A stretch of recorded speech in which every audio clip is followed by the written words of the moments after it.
Greetings, Porter County, and welcome to yet another edition of the PoCo Wellness Hour right here on WVLP 103.1 FM, your voice for local radio and your show for health, community connection, and overall well-being. I'm Demetrius Lewis, Communications Manager for the Porter County Health Department. So if you're unfamiliar with the PoCo Wellness Hour, well, what we like to do here is we like to shine a spotlight on the incredible initiatives that are shaping our community and the powerful partnerships that make it all possible. From local organizations working to improve public health to the innovative programs led by the Porter County Health Department. This show is your guide to stay informed, inspired, and engaged on your wellness journey. So please sit back, relax, and let's dive into today's conversation about building a healthier, more informed Porter County together. Now today we have a very special guest joining us, and in my research leading up to this show, I learned that there are more than 1,000 townships in Indiana. More than 1,000.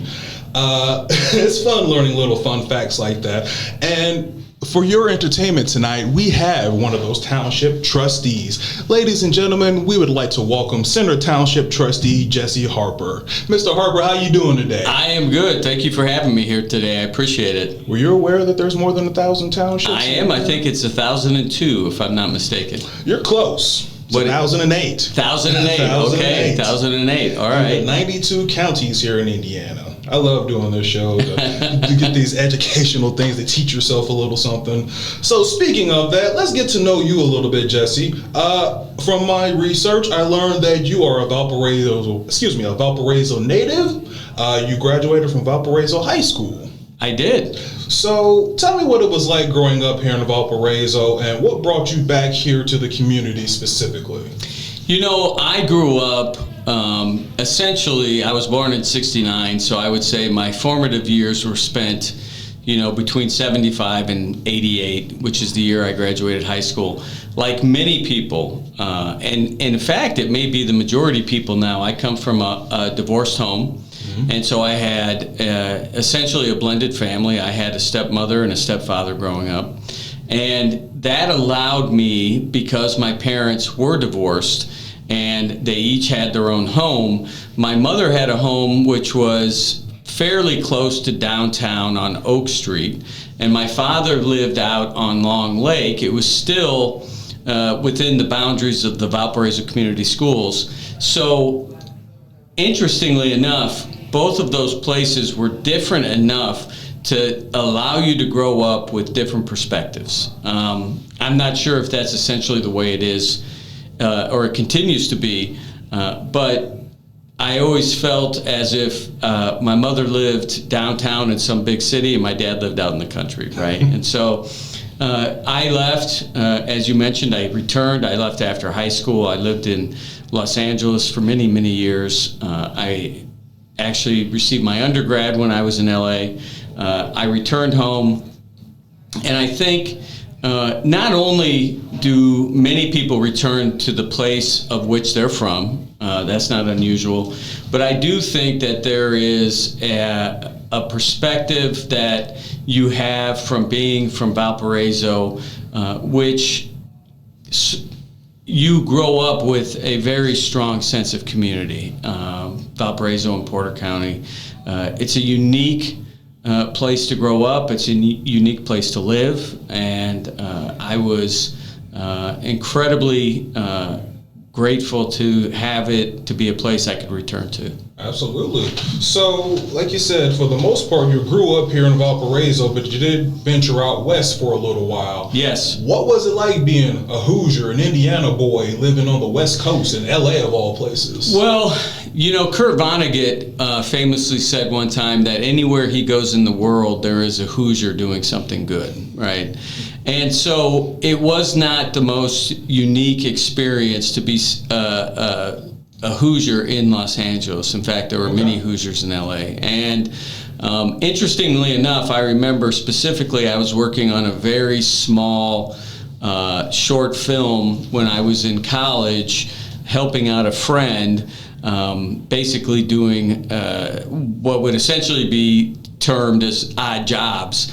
And the young lady I was working with at the time, her and I got to talking, and she actually was from Valparaiso as well. Not only Indiana, but Valparaiso. So I think it gives you a different perspective when you come back. But that's one of the great things I think about Valparaiso and Porter County is that so many of our fellow citizens, so many people within our community have gone out and experienced other ways of life, other cultures, and have brought that back to the city of Valparaiso. I think a big part of that has to do with Valparaiso University, and I also think that this community encourages people to go out and explore and learn from other individuals, other communities, other states, other parts of the world, and bring that back home. So there really is something about living in the Midwest, and not just the Midwest, but Indiana in particular, where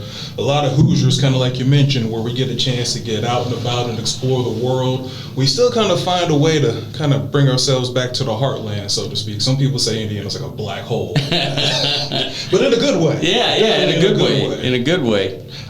So you spent a little time out on the West Coast. So if I were to take your phone right now, if I were to raid your playlist, what kind of music are you listening to? You know, I'm not so interesting that if you were to take my playlist, you would not find anything that probably I wasn't listening to when I was in 7th and 8th grade. I always tell myself I have to find new, good music. You know, there more likely than not are a lot of great artists and bands out there putting out a lot of great music. Somehow I got stuck into the era, even though I was later than this, but the era of Zeppelin, the Stones, the Who, Bob Dylan, and Neil Young. I think if you were to take my phone, more likely than not, that's what you would encounter, right? I mean, it's just not. And believe me, I tell myself all of the time is I have to talk to some younger people to find some really good new music, because I know it's out there and I know there's some people doing some amazing stuff, but I just haven't gotten around to it yet. It's hard these days with the new stuff. You're doing okay listening to the old stuff. If you would have asked me, I would have guessed that you were into like the 80s hair bands. Oh, really? Yeah. Sister and all those no, guys. Never was, man. When I was in high school and junior high, the only thing we really listened to, which is interesting because it was before our time, was everybody I knew listened to Zeppelin, the Who, the Stones. You know, like I said, Neil Young. I listened to a lot of Bob Dylan. Really that post-Woodstock era, you know, that's what I listened to. There you go. Yeah. Peace and love. Yeah. So let's go back to your childhood just a little bit. Sure. I mean, did you play sports? You know, what kind of kid was Jesse Harper growing up? Were you the class president? Were you that guy fighting for lower candy prices and better lunch options for everybody? What was the kid Jesse Harper like? I was not the class president, not by a long shot. I grew up, as I said, my parents were divorced, but initially we grew up in a pretty rural area. My brothers and sister and I, we grew up on Long Lake. So for my early childhood years, it was just us, the family. So we have a very close family. We spent a lot of time fishing and swimming in the lake. We were on the lake almost every day during, you know, whatever the weather was during any season.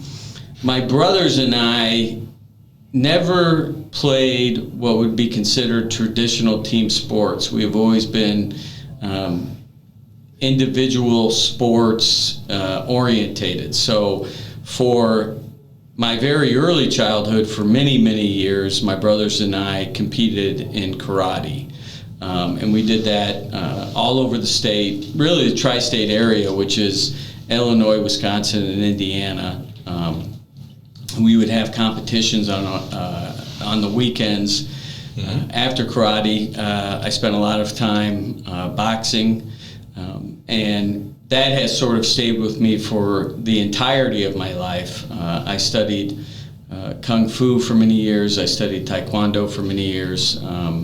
And for whatever reason, you know, I would say in junior high, We wrestled, but we've always done sports that are more where you're judged more, or winning or losing is based on your own personal performance. Understood. I was a former wrestler myself. I would say that's probably my favorite martial art. You know, it is. You have the team aspect where, you know, when there are the team meets, you do get points for your team, but kind of like you said, that individual aspect of it, you can't hide from it. No, because I used to play football. I used to be a running back.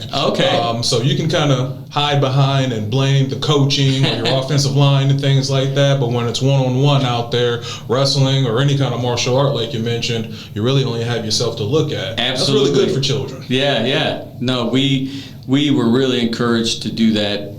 Actually by our mother, who was the one that first imprinted the love of those sports on us. So awesome. So in your current role, Center Township Trustee, what inspired you to take on this role? Is this something that you kind of saw yourself doing when you were a child, a little boy coming up in college, or? No, in fact, I really didn't even know much about townships or what the trustee did and the responsibilities of the trustee. I think it's incredibly important that everyone gives back to the community in some shape, form, or fashion. In my family, that has almost always exclusively been through the arena of politics. You serve your community, you serve the people of the community through elected office, doing what you think is best for the community. The role of trustee is something I sort of, for lack of a better term, stumbled upon and found out exactly what it is that the trustee does, and finding out or discovering or learning that that is actually an elected position, and it's a position which allows you to help as many people within the community as you want or that qualify. I thought that was the perfect place for me. Was there a specific experience, a moment, or a situation that kind of made you sit back and say, this is what I really want to do? Yeah, that's interesting you asked that, because there was a incident not involving Center Township Trustee where I am currently the trustee. It was a different township within Porter County. And there was a newspaper story, and this is many years ago, maybe before I took office. And the story was about a young single mother who needed assistance with her rent. And I believe, don't quote me on this, but I believe she was a recent widow. And she had contacted her trustee's office several times and could not get a response, could not get anyone to help her. Eventually, that trustee was removed from office for lack of response, and that's why the newspaper had done an article about it. That's really where I learned about the responsibility of the trustee, and I learned what the trustee does, and I learned the importance of the trustee. So I think that was really something that started me down the road of trying to inform myself better of what the trustee does. I can see how that can inspire you. Yeah. I definitely see that. Let's talk a little bit about what goes on inside the office of Center Township Trustee. So, as I mentioned earlier in my research, Indiana has 1,008 townships, and they all have their own trustee across 92 counties. 12 of them are right here in Porter County. So, for those who might not be familiar, can you explain exactly what a township trustee does for the people? Sure. So, I believe the most important responsibility of a trustee is to provide temporary financial assistance to people within your township that find themselves in a position where they need it. That can be assistance with groceries, with rent, with utilities, with gas for their vehicle. You can also, which is something that I believe our township does incredibly well, is provide information, right? In many ways, we can be a clearinghouse. We can't house any individual other than in an emergency situation. We don't provide housing. We provide the assistance to pay for housing. But we do have access to many other organizations and entities within our community that do that. And so oftentimes people come to us with questions or needs And we may not be able to fill the needs, but we almost always can answer the questions. Also, the Township Trustee is responsible for any cemeteries that are within their township. Those would be township cemeteries. Center Township has really 2, possibly 3 cemeteries that we have to maintain. These are cemeteries that almost always have, been around for 100+ years. They're no longer operating cemeteries in terms of no one is currently being buried there. Many townships do have people that are buried within their township. We're responsible for what's called fence. We regulate people's fences between properties in unincorporated Center Township. But really the most important aspect of the position, we also provide assistance for people who have passed away whose family cannot afford a burial or some sort of cremation. But really our main, most important responsibility is to provide that temporary financial assistance to individuals and families. Understood. So how does your team go about to step in and help those individuals or families, like you said, in immediate need, whether it's the housing or the utilities, like you said, maybe food assistance? How do you guys go about that? Well, actually, someone would have to know that we are available to help them. They would have to have been told or have found out on their own. One of the main priorities I had upon taking office was making sure that people within our community know about us and know that they can come to us for assistance. You have to make an appointment. At that appointment, you would fill out an application because we have to ensure that you qualify. Our parameters are based almost exclusively on the federal poverty guidelines. Okay. And you would go through an application process, then an interview process. If you did qualify, there are certain families and individuals that we will help with their rent, with gas, with food, and with utilities. Some people come to us just needing help with the utilities, especially in the summer because it's been so hot. Some people come to us only needing assistance for a burial of a loved one. However they get to us, everyone has to go through the same process of the application and the interview to determine if this person actually qualifies. Gotcha. So can we talk a little bit about the challenges that your office faces when trying to help these individuals in the community with their needs? We have to realize, and this is something that everyone in my office knows, some of these individuals, and it's called temporary financial assistance, but some of these individuals are going to need assistance for the rest of their lives. And that's really probably the biggest challenge of any trustee or of anyone providing assistance to any individual that may need that help for the rest of their life. We in this country currently have a mental health crisis, and many of the individuals that come to us for assistance are on disability, not physical disability, but disability due to a mental health disability, whether it's schizophrenia, bipolar, it can be something like anxiety, severe anxiety, but this person will be needing help for probably the remainder of their life. And I think that's the biggest struggle that we have, is that when we want to assist someone, either find a house, help pay for their housing, help pay for groceries, and we do everything we can in order to either get this person housed, get this person possibly qualified for Section 8. We have to understand, and I think people within the community have to understand, many of the people that we are trying to help don't want the help. And it's not that they don't want the help because they resent the help, although we have that as well, but they don't want the help because their mental health does not allow them to accept the help, right? And so, we deal with many individuals whom we struggle to help because they refuse to help. And I think that's the biggest struggle that we deal with. Understood. Mental health, it really is a big topic as far as news in these past recent years. There has been more attention drawn to it. There's not so much the stigma anymore, especially with the help of offices like yours who are trying to help those individuals who are going through those challenges and struggles. Agreed. Yeah, absolutely. Let's move on to our next segment, working with other government, collaboration, if you will. Mm-hmm. So how does your office collaborate with other government bodies within Porter County? Do you work at all with the other township trustees, or what is your relationship like with them?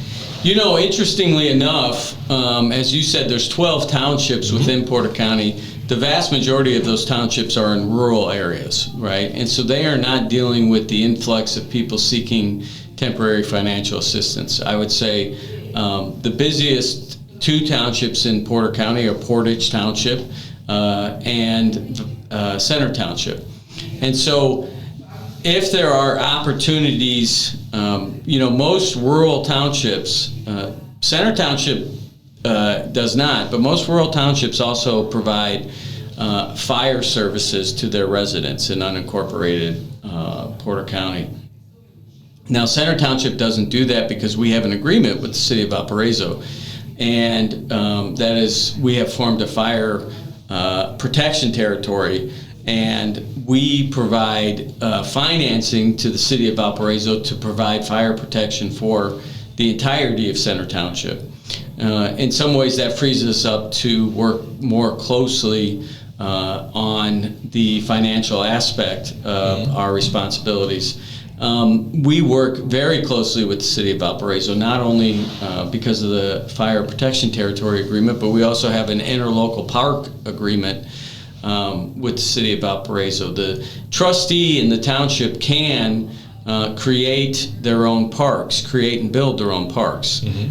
We do not have to do that because we have an interlocal park agreement with the city of Valparaiso. So much like the fire protection territory, we provide financing to the city of Valparaiso Park Department, which we can then, ask to be allocated for specific reasons. We work very closely, for instance, with the Porter County Health Department. And most of that, when we work with the Porter County Health Department, when we work with the city of Valparaiso, when we work with other trustees, it's almost always a exchange of information. Right? And so the Porter County Health Department will tell us some of the current programs they have, current initiatives they have. It's our job to ensure that our clients are aware of these opportunities and initiatives that are being provided by other governmental entities like the Porter County Health Department. That's what the partnership's all about. Yeah. That's what we do. Kind of leads me into my next question, talking about partnerships. So, are there any specific partnerships? I know you mentioned us at the Porter County Health Department. Are there any other partnerships that have proven effective when it comes to delivering services or expanding outreach to the people of Porter County or Center Township in particular? Sure. I mean, we have an agreement and a partnership with Visiting Nurses Association. Many people don't understand or don't know that the Visiting Nurses Association within Porter County provides Meals on Wheels. Okay. And so the Meals on Wheels of Porter County are being almost exclusively delivered by the Visiting Nurses Association. So we have an agreement with them by which we provide financing for those individuals, almost always exclusively seniors, who cannot afford to pay for the Meals on Wheels. We have an agreement with the Hilltop Neighborhood House. As many of your listeners maybe know, Hilltop Neighborhood House has a food pantry and they also have a mission kitchen. And so my office has an agreement with Hilltop Neighborhood House by which we will provide financing to ensure that there is fresh goods within the food pantry and then also for the mission kitchen. We also have an agreement with Gabriel's Horn, which is a unhoused homeless shelter in the city of Portage, and we send many of our clients from Center Township to Gabriel's Horn, and while they are at Gabriel's Horn, and it's usually a period of 3 to 6 months, we can help offset those costs to house those individuals as they, take part in the wraparound services and try to get housing and a job and things like that. So we have a lot of partnerships with the nonprofits within Center Township and really within Porter County. Teamwork makes the dream work. Bro. That's right, man. It's all about the community aspect. So in your experience, good sir, what are the biggest hurdles to collaboration, and how do you overcome those? Kind of like you mentioned earlier, we have 12 different townships here in Porter County, most of them being rural. So I would imagine that the issues that your office deals with mostly are not necessarily the same issues that the other rural townships would deal with mostly. Is that fair to say? Oh, no, that's fair and accurate. Yeah, and I think the largest hurdle to collaboration is the unique aspect of every township, right? And so I'm dealing with things that, let's say, the trustee in Pleasant or in Porter Township never has to deal with. Maybe never has a call regarding a unhoused family that has been put out and needs somewhere immediately to spend the night, right? And so I would also say that like with anything, governmental entities and nonprofits, there's a lot of siloing, right? And so you have to sort of break down those barriers to find those places in which both of your responsibilities and your intentions meet, and then ensure that you can work together in that small place. When you come together and work with another nonprofit or another governmental entity, you always want to find that little narrow bottleneck where both of your intentions and responsibilities are merging, and you just work within that bottleneck. And the problem becomes when people want to expand it and make it bigger than what it is, and it may, we're governed by statute, right? Mm-hmm. We're not governed by bylaws or, by what the board says we're governed by. We're governed by, actual statute and laws. And so there's only certain things that township can do. And so I think the biggest hurdles is always finding that place where the concentric circle where we all come together at one place and then work on that. Understood. Thank you for that. We are getting quite the education here. Let's move on to our next segment. We're going to talk a little bit about what sets the township apart. So there are several government offices here in Porter County, but we've touched on this just a little bit, but can we further elaborate on what makes the Township Trustee's office unique? Yeah, I think, I don't know of any other local governmental entity or agency that provides temporary financial assistance, right? So I think that's really where our uniqueness comes into play. We're really the only governmental entity that's been created to do what we do. The city of Valparaiso is not providing temporary financial assistance. The county doesn't provide temporary financial assistance. That's really the role and responsibility of the township and the trustee. I think also, and you would find this, I would say, in almost all townships, that when someone is facing let's say an incident or a situation in which they need assistance and they need help, almost always that first call is to the township, is to the trustee. When there's a fire and people are displaced, when someone has been evicted, when a spouse has died and you can't afford groceries, almost, always the first line of defense in situations like that are the trustee's office. And so, as I said earlier, much of what we do is we are a clearinghouse of information, and the staff I have is an amazing staff, and especially our social worker and our interviewers, and really everyone that works within the Center Township Trustee office.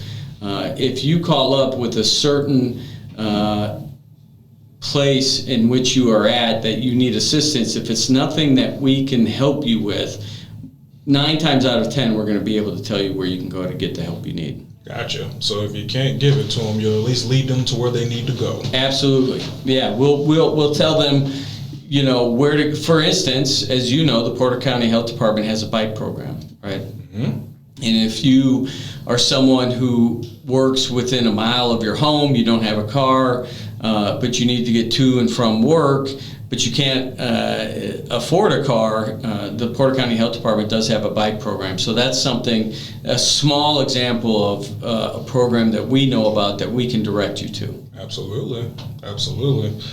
So, why is it important for people to understand the role of the township and the larger aspect of government, the government structure? I know navigating government can be a little tricky, so can you explain to people why that is important? Well, I think the trustee's office especially is unique and important because we are so local, right?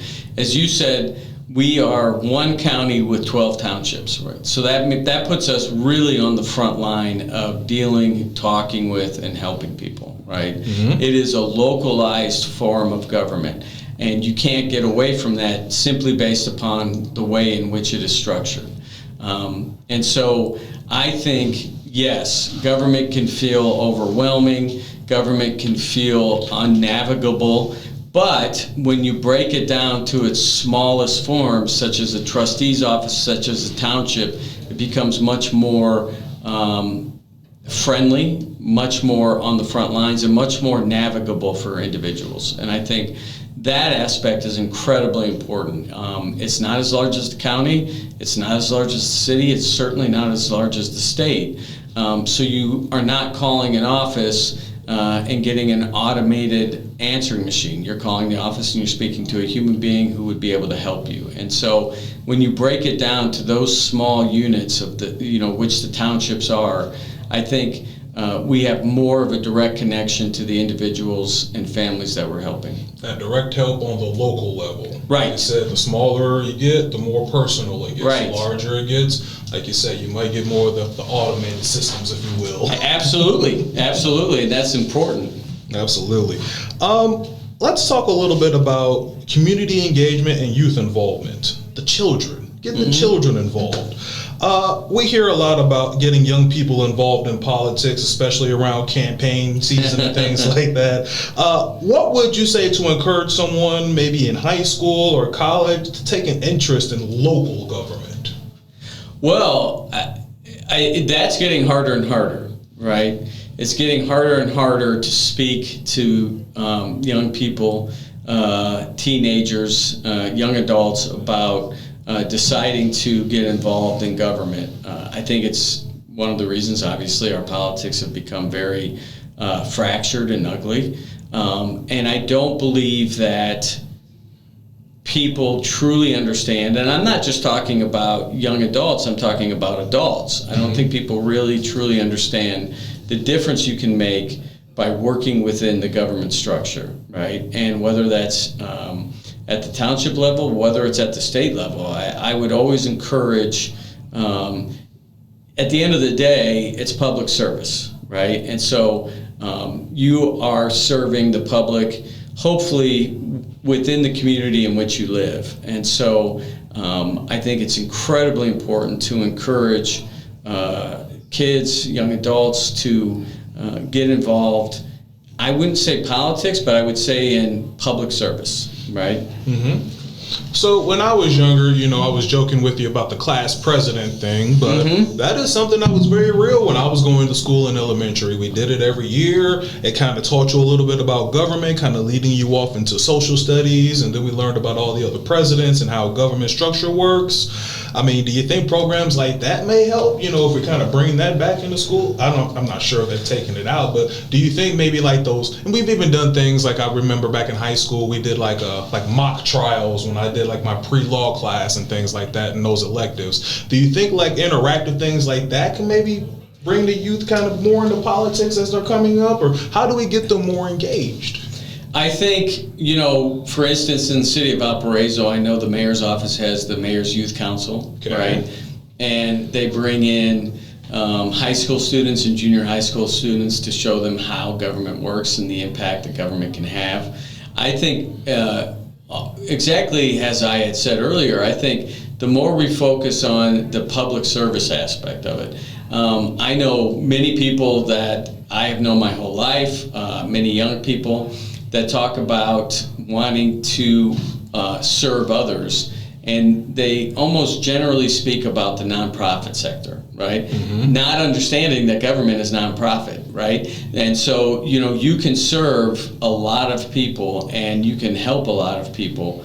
And it's not simply providing that temporary financial assistance. If you work for the city utilities, you're helping people keep their lights on or figuring out how to keep their lights on. And oftentimes when there's an emergency, people call City Hall. And so I think if we focus on the public service aspect, on the aspect of giving back, on the aspect of being a person of service, I think that's so much more impactful than when we talk about politics. Because as you know, I mean, when we talk about politics, everybody sort of, their eyes glaze over and they don't want to have anything to do with it. But I think a lot of people don't understand that the vast, vast, vast majority of people that work within government are hired. They're not elected. Right? Understood.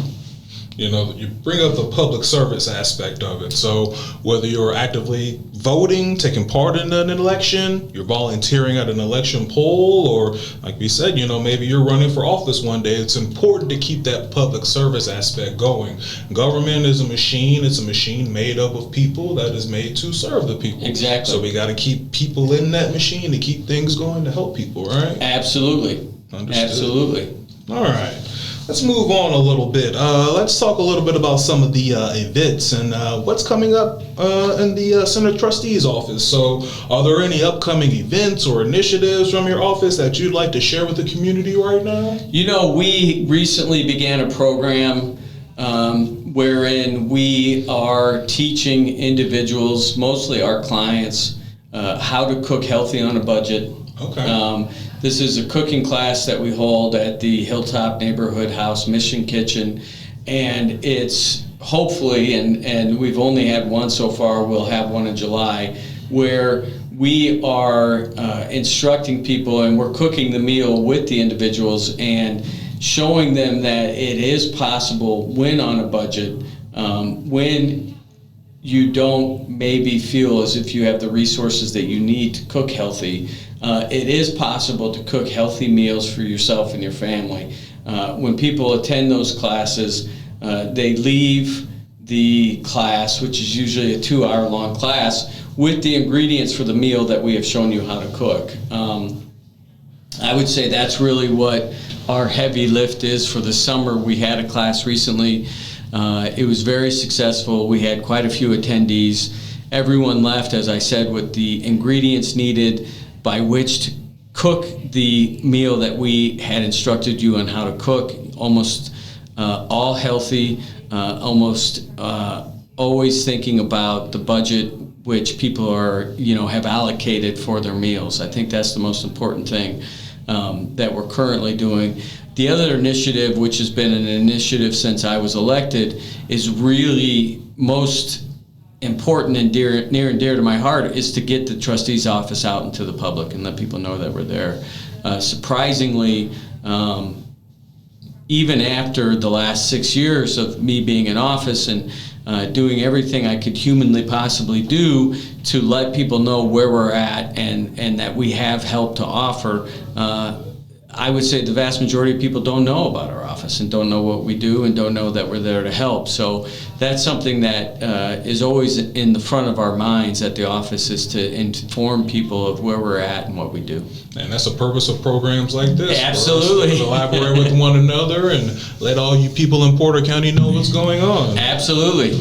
I got to know, on a side note, with Sure. the cooking, what does Jesse Harper cook best in the kitchen? What are your skills like in the kitchen? I focus almost exclusively on two things: on grilling, which I love to do. My man. I'm not a big, I don't smoke meats.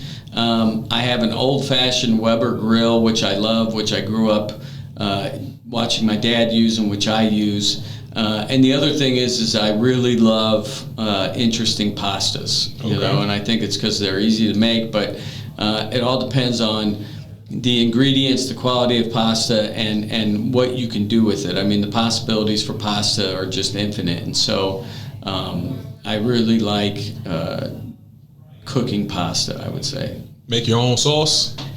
I do. What I really like to do is find a really good base sauce, which is almost always a tomato paste, but I like finding a good base sauce and then enhancing that with basil or oregano, Kalamata olives, sun-dried tomatoes, whatever it is you use to enhance that sauce. Awesome. You got some skills in the kitchen, Jesse. Awesome, good sir. So when we're grilling, are you a coal guy? You mentioned the Weber. Are you a coal I'm or a coal guy. I'm a charcoal guy. Good absolutely, man. Absolutely. I had to get that side note That's out. fine. Yeah. Sticking back to the, let's get back on track here. So is there a particular project or a goal that your office is currently focused on that that you're excited about? I think the most important aspect or goal that we have right now is finding our own space. The Center Township Trustee's office has rented space for as far back as I can remember, and I think that's going back 50 to 60 years, if not longer. I would like us to have our own office where we could have space to have those classes, to bring people in for not only a cooking class, but a class on budgeting, a class on childcare. We could have our board meetings there. So I think that's really something that we're going to be focusing on over the next year, is finding our own space. Good stuff. On a good mission right there. Good sir, how can people stay up to date on what's happening with the Center Trustee's office, or even get involved to help? We have a Facebook page which is incredibly active. I would say that we update that page obviously on a weekly basis, but sometimes 3 or 4 times a week, not only informing about what the office is doing, but what other entities within the community are doing, how individuals can help and get involved in those initiatives. We have a website which was recently redone and repurposed. Within that website is going to be a sort of clearinghouse of information for individuals and families when they're looking for help.